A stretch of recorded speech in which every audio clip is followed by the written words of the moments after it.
Pasca hujan deras yang mengguyur Pelabuhan Ratu pada Minggu siang, ruas Jalan Ahmad Yani Pelabuhan Ratu Kabupaten Sukabumi mendadak berubah bak sungai. Genangan air setinggi lutut orang dewasa ini menghambat laju kendaraan yang melintas.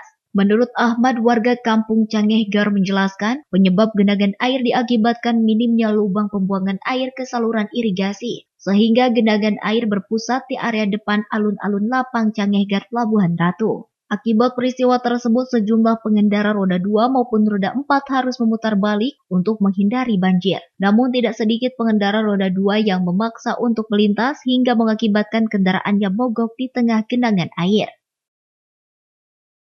Memang kalau banjir ini agak lumayan juga, cuman belum seberapa kalau hujan ini. Ini kalau udah hujan kerasnya lamanya ini sampai air ke atas kiri kanan. Penuh terhubung ini pembuangan airnya satu kecil, nomor kedua air dari atas, dari rumah sakit ke sini semuanya, dari gor ini Lapang Cangehgar ke sini semuanya air, makanya di sini mendek airnya. Nah, untuk curah hujan saat ini Pak sudah berapa lama Pak? Ini belum setengah jam lah, baru segini. Kalau ada 1 jam di sini naik kemana-mana ini air.